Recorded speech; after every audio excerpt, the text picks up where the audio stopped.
What would you do if your mother abandoned you to the cruelty of life, leaving you to face the harsh nature of this world? What would you do if your own biological mother rejected and disowned you right from birth, not giving you the opportunity and privilege to know her as a mother? Tell me what you will do if your life is being controlled by individuals who feel they are in control and can decide your fate, because they gave you a chance to survive. What if your life, your future, your dreams, your everything, was being controlled by someone who never truly loved you? This is the story of Jesica, a young woman whose fate was decided the moment she was adopted by Mrs. Bayo, a woman who should have been her savior but instead became her worst nightmare.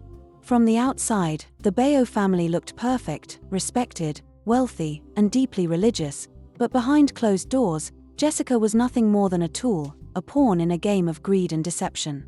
Jesica was raised alongside Mrs. Bayo's two biological daughters. She was treated like a second-class citizen in her own home because she was adopted. While they lived in luxury, Jesica lived in poverty. While the other children were showered with love, Jesica was maltreated and burdened with responsibilities. But despite the sufferings and challenges, Jesica never complained. She believed that one day, things would change, that one day, she would be seen, loved, and accepted. That day never came. Instead, Jessica's world was shattered when she was forced into a marriage she never agreed to, a marriage not out of love, but out of manipulation. This story is a true life story. It is not just another rags to riches story, it is a touching story about Jessica's journey to redemption, an emotional story you will never forget. Stay with me, and let's begin. Before we'll begin this gripping true story, we invite you to subscribe to our channel. Don't forget to like and share this video, and comment where you are watching from. The night was restless, the kind that carried secrets in the wind. Thunder rumbled in the distance, and the rain poured heavily, washing the streets of Lagos with an unforgiving force. The gutters, already overflowing with dirt and waste, struggled to contain the downpour. Yet, in the midst of the storm, something, or rather, someone cried for help. A baby. Her cries were weak but persistent, fighting against the roar of the rain and the honking of distant danfos struggling through flooded streets. She lay in a dustbin, wrapped in a thin, soaked cloth, her tiny fingers curling as if pleading with the heavens. The night was cruel, but fate had different plans for her. Mama Sul, a stout, middle-aged woman known for her fiery temper and even fiercer love for roasted plantains, was making her way home from the market. Business had been slow, and the weather had only worsened her mood. She had been grumbling about how Lagos rain had no respect for hardworking women when she heard it. A cry of a baby. She stopped, narrowing her eyes at the overflowing dustbin by the roadside. The cry came again, weak but insistent. Her heart pounded as she stepped closer, her wrapper clutched tightly around her shoulders. What she saw made her gasp. "Ah, Chai.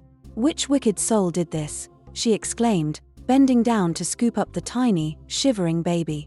The infant's lips were trembling, her small body too cold from the rain. Mama Sul's heart ached as she quickly tucked the baby under her wrapper, shielding her from the rain.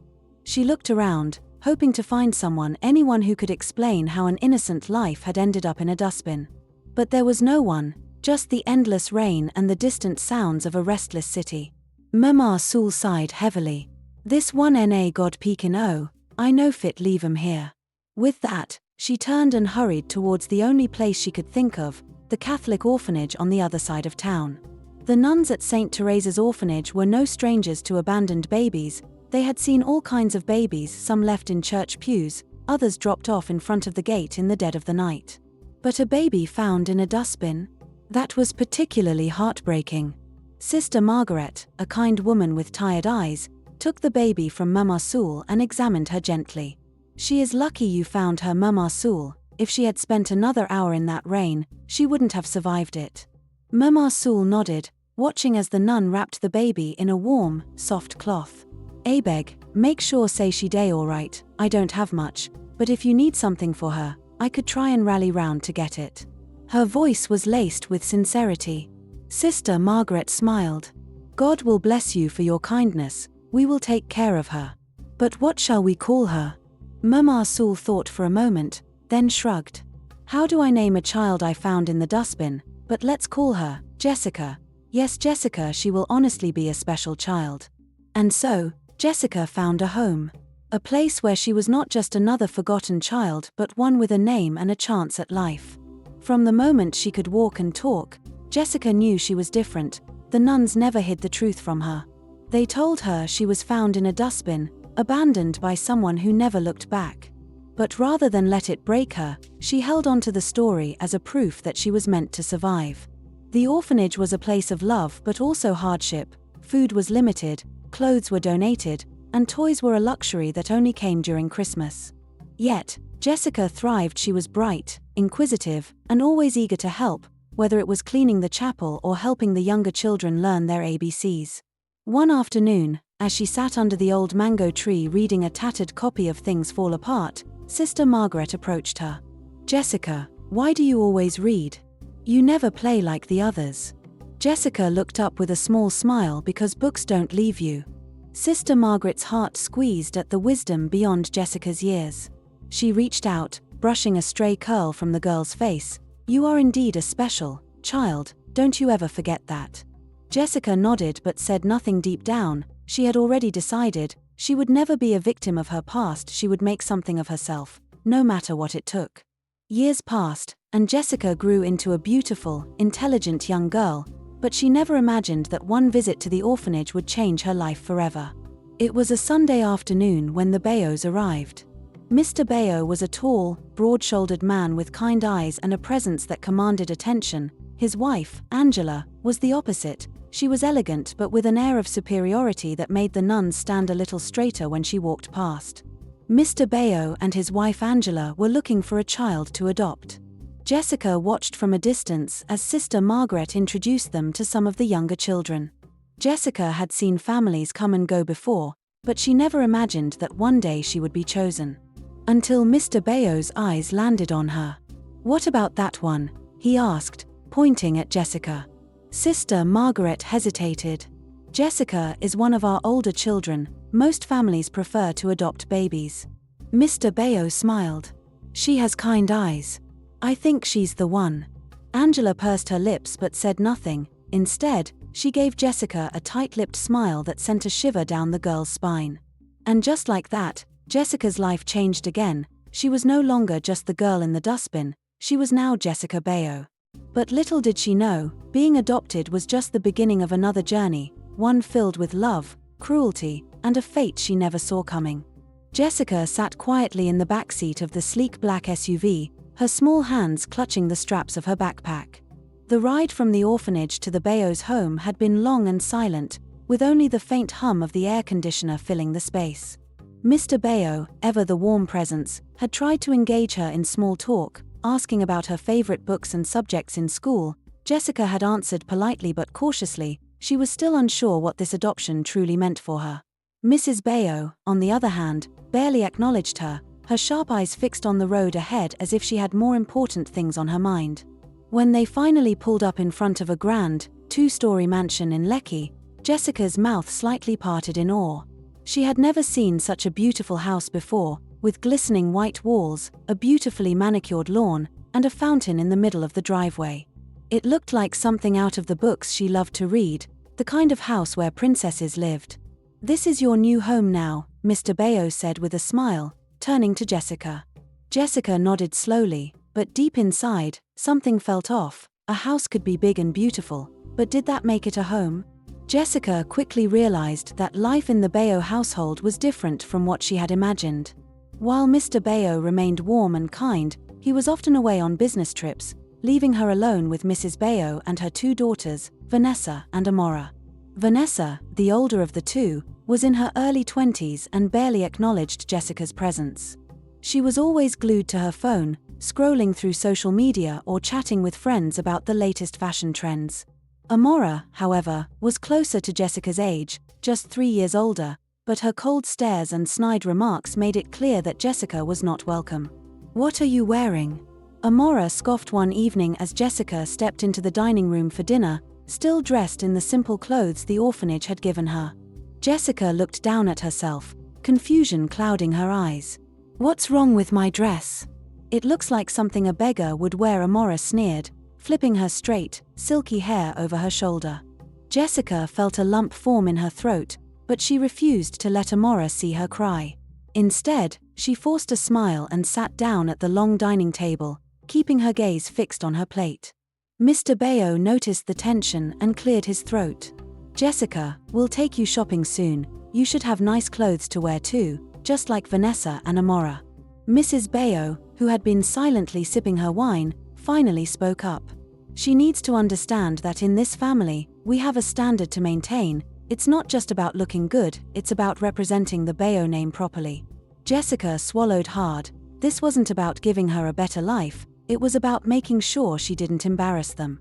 Days turned into weeks, and Jessica soon realized that, despite living in a luxurious mansion, she was still very much an outsider. She wasn't treated like a daughter, she was treated like a charity case. Mrs. Bayo never let her forget where she came from. "Don't touch that," she snapped one afternoon when Jessica reached for an expensive glass vase on the shelf. "You might break it." Jessica quickly withdrew her hand, nodding, "I'm sorry, Ma." Mrs. Bayo gave her a tight-lipped smile. "It's all right. Just remember, not everything here is for you." Jessica understood the message clearly. She lived in their house, but it wasn't her home. Vanessa and Amora made sure to reinforce that sentiment. They barely spoke to her unless it was to mock her. They made fun of her accent, the way she ate, and even the fact that she still read children's books. "You don't belong here," Amora whispered one night as they passed each other in the hallway. "No matter how much money my parents spend on you, you'll always be that girl from the dustbin." Jessica clenched her fists at her sides. She wouldn't let their words break her. She had survived many insults worse than Thea's. Despite the hostility she faced at home, Jessica found solace in one thing: school. She was enrolled in an elite private school, the kind where children of wealthy families walked around with designer bags and expensive phones. At first, she felt out of place, but she quickly realized that intelligence had no social class. Jessica excelled in her studies, impressing even the most skeptical teachers. She loved literature, mathematics, and most of all, writing. It was in her notebooks that she found her true escape, creating stories where she was the heroine of her own life, where she wasn't just a girl who had been thrown away. There was one person who noticed her talent: Mr. Bayo. One evening, he walked into the living room and saw her hunched over a notebook, her pen moving furiously across the page. "What are you writing?" he asked, his voice gentle. Jessica hesitated before handing him the notebook. He scanned the pages, his eyes widening in admiration. "You write beautifully, Jessica. Have you ever thought of publishing one of your stories?" Jessica's cheeks warmed. "I don't think anyone would want to read them, sir." Mr. Bayo chuckled. "Don't be so sure. Talent like this should not be hidden." For the first time since entering the Bayo household, Jessica felt seen and loved. Just when Jessica thought she had found a small space of comfort, her world was shaken once again. One evening, she overheard a conversation between Mrs. Bayo and her husband. "She's of age now," Mrs. Bayo said, swirling the wine in her glass. "It's time to put her to good use." Mr. Bayo sighed. "Angela, she's still young, let her finish school." "And then what?" Mrs. Bayo's voice sharpened. "She's not our real daughter, yet we've spent money feeding and clothing her. It's time she repays us." Jessica's heart pounded. She knew that tone. It wasn't one of a mother looking out for her child, it was one of a woman making a business decision. Mr. Bayo gripped his two hands while facing his wife Angela. He spoke, trying to know her true intention. "Okay, what exactly are you suggesting?" Mrs. Bayo leaned forward. "Marriage. There's a man who's willing to take her as his wife, he's wealthy, and he's been looking for a wife. Jessica is pretty enough, and she'll make a good bargain." Jessica's blood ran cold. Marriage? To a stranger? Her entire body trembled as the weight of her fate settled in her chest. She had been abandoned once before, but this was a different kind of betrayal. And she had no idea how to escape it. Jessica lay in bed that night, staring at the ceiling, her heart pounding like a war drum. Marriage to a stranger. It felt like the walls of her world were caving in, suffocating her under the weight of Mrs. Bayo's words. She had survived abandonment, the cold treatment in this house, and the mocking of Amora and Vanessa, but this was different. This was final. If they succeeded in forcing her into marriage, her dreams would be over. Tears welled in her eyes, but she refused to cry. Crying wouldn't change anything. She needed to think. She needed a plan. The next morning at breakfast, Jessica stole glances at Mr. Bayo. He seemed tense, barely touching his food. She wondered if he would fight for her, if he would say no to his wife. He had always been kind towards her, always treated her like she mattered, but was his kindness strong enough to stand against his wife's wish? Mrs. Bayo, on the other hand, looked calm, too calm, like a woman who had already made up her mind. "Jessica," she said suddenly, almost making Jessica choke on the pap she was drinking. Jessica wiped her mouth quickly. "Yes, Ma?" Mrs. Bayo smiled, but it didn't reach her eyes. "We have guests coming this evening. A very important man wants to meet you. I expect you to be on your best behavior. Wear something nice." Jessica felt sick, so it was happening. She turned to Mr. Bayo, silently pleading with him to say something, anything to stop this wife, but he only sighed and reached for his coffee. Jessica's stomach twisted in disappointment. He wasn't going to fight for her. She was on her own. Evening came too quickly. Jessica sat on the edge of her bed, dressed in a simple blue gown that Amora had tossed at her earlier with a smirk. "Make sure you smile a lot," Amora had whispered. "Maybe he won't notice you're just an orphan from the dustbin." Jessica ignored her. She had more pressing things to worry about, like the fact that a man was downstairs, waiting to take her as his wife. She took a deep breath and stepped out. Downstairs, the air smelled of expensive perfume and roasted chicken. The dining table was set elegantly, and in the center sat a man in his late 40s, dressed in an expensive agbada, his fingers heavy with gold rings. He was bald, with a thick beard that barely hid his protruding stomach. Jessica's skin crawled at the way his eyes roamed over her when she entered the room. Mrs. Bayo beamed. "Jessica, meet Chief Odwale. He's been looking forward to seeing you." Jessica forced herself to smile, but she felt like throwing up. She took a seat, her hands clenched tightly in her lap. Chief Odwale licked his lips and leaned forward. "Beautiful girl," he said, his voice thick like palm oil. "Your madam has told me a lot about you. She says you're obedient." "That's good. I like obedient women." Jessica felt something cold settle in her chest. Was this really happening? Was she being sold off like a goat in the market? She turned to Mr. Bayo, her last hope. He avoided her gaze, taking a slow sip of his drink.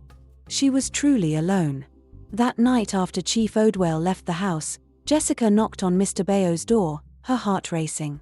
He opened it, looking tired. "Jessica, it's late. Please, sir, don't let this happen," she begged. "I don't want to marry him. I want to finish school. Please." Mr. Bayo sighed heavily. "It's not that simple, Jessica. Angela, my wife, has already made up her mind." "And what about you?" Jessica's voice wavered. "You've always been kind to me. You told me I had talent, that I had a future. Are you really going to let her take that away from me?" For a moment, he looked conflicted, then he sighed and rubbed his hands. "Jessica, sometimes in life, we have to do things we don't like." Jessica's heart shattered. "Sir, you are the head of the family. You should be the one making decisions, not your wife, sir." Jessica didn't wait for Mr. Bayo's response. She walked back to her room, her legs trembling. She had hoped, prayed even, that Mr. Bayo would fight for her, but he had failed her. She had no choice now. She had to run. Jessica spent the next 2 days preparing. She didn't have money, but she had determination. She hid a small bag of clothes under her bed, along with a bottle of water and little snacks she took from the kitchen. She didn't know where she would go, but anywhere was better than being Chief Odwale's wife. On the night before the wedding meeting was supposed to take place, she waited until the house was silent. Then, heart pounding, she slipped out of bed and grabbed her bag. She tiptoed down the hallway, praying no one would wake up, her mind racing. She couldn't marry a stranger. She had to escape, but where would she go? She had no family, no friends who could help her. Then, she remembered Sister Margaret from the orphanage. Perhaps she could help. She waited until the house was silent, then quietly packed a small bag with the little clothes she had. She tiptoed out of her room, her heart pounding. If Angela caught her, she was doomed. Just as she reached the door, a voice stopped her. "Where do you think you're going?" Jessica turned sharply. It was Amora, leaning against the wall with a smug expression.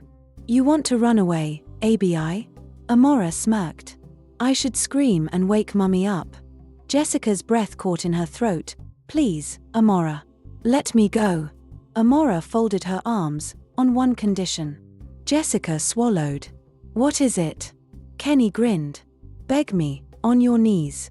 Jessica hesitated but knew she had no choice. She sank to her knees, her pride crumbling. Please, Amora, I beg you, please let me go. Amora chuckled. See your life. Fine, go. But if you ever come back here, you're finished. Jessica didn't wait for another word. She pushed the door open and ran into the night, her heart pounding with fear and hope. Jessica arrived at the orphanage just before dawn. The familiar sight brought tears to her eyes. She knocked desperately on the gate until a security guard opened it. Who is there? The guard barked. Please, I need to see Sister Margaret, Jessica pleaded. The guard hesitated but eventually let her in. Moments later, Sister Margaret appeared, her eyes widening in shock. Jessica, my child, what happened? Jessica broke down in tear. Madam Angela wants to force me to marry a man I don't know. I had to run away. Please, help me, I want to stay here with you. Sister Margaret hugged her tightly. You did the right thing coming here. You are safe now. For the first time in years, Jessica felt a sense of peace. But she knew her battle was far from over. Angela wouldn't let her go so easily. As expected, Angela showed up at the orphanage 2 days later, furious and angry. Jessica, she shouted at the gate, come out here now. Jessica stood behind Sister Margaret, shaking. Sister Margaret stepped forward. Madam Angela, this is a house of God. Lower your voice. Angela's eyes burned with rage. That girl belongs to me. She has to marry the man I chose for her. Jessica is an adult. She has the right to decide her future, Sister Margaret said firmly.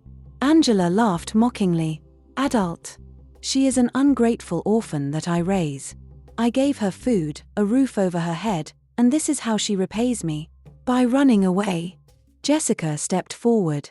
Angela, you never treated me like a daughter. You only tolerated me because of your husband. While I was living with you, you made my life a living hell. I will not go back with you.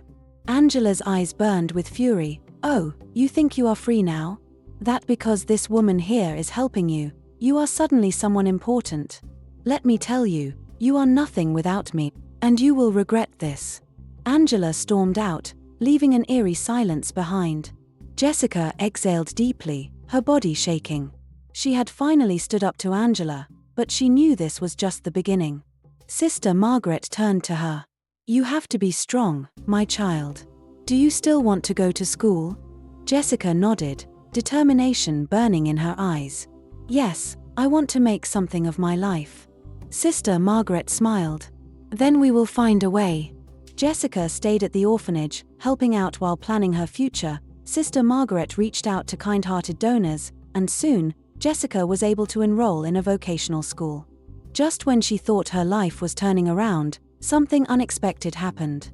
A wealthy businessman, who had been an orphan himself, heard about Jessica's story and offered to sponsor her education up to the university level.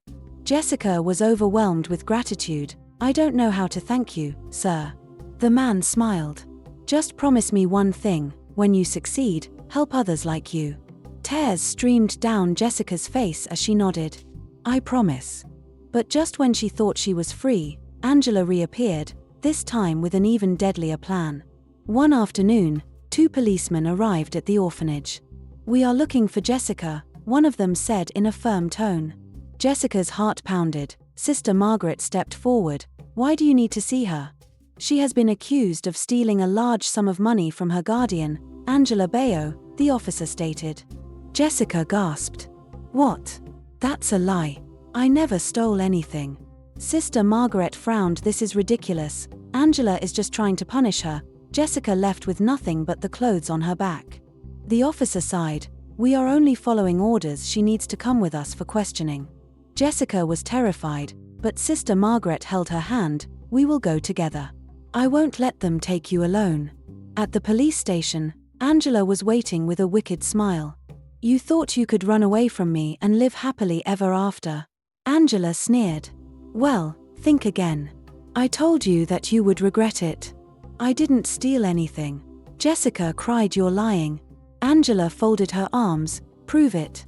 Jessica was speechless. How could she prove she never took anything? It was her word against Angela's. Just when it seemed all hope was lost, a voice interrupted. "That's enough. This girl is innocent." They all turned to see the wealthy businessman standing at the entrance. "Who are you?" the officer asked. "I am Jessica's sponsor, and I demand that she be released immediately. This woman is falsely accusing her." Angela's face paled. "You have no right to interfere. This is a family matter." Mr. Adeyemi, who was Jessica's sponsor, smirked. "Oh really?" He pulled out his phone, dialed a number, and pressed it to his ear. "Good evening, Commissioner. There's been a mistake. One of my people has been detained here." "Jessica, yes. I need her released immediately." Jessica's head snapped up in shock. "Commissioner." Madam Angela was also shocked. The officers in the room exchanged glances. One of them muttered under his breath, suddenly looking uneasy. Mr. Adeyemi listened for a moment before speaking again. "I understand, sir. Please speak with the officer in charge." He lowered the phone and handed it to one of the policemen standing nearby. "Your boss wants to speak with you." The officer hesitated, glancing at his colleagues before reluctantly taking the phone. "Hello, sir?" His expression shifted almost instantly, his back straightening as he listened. "Ah, no sir, no problem at all. Yes, immediately, sir. Understood. We will release her, sir." When the call ended, the officer cleared his throat and turned to the others. "Release her." Jessica's mouth fell open. "Just like that?" "Sir," but another officer started, but one glare from the man was enough to silence him. "Are you deaf? I said release her." Without another word, an officer unlocked the small holding cell and gestured for Jessica to come forward. Her legs felt weak as she stood, still trying to process what had just happened.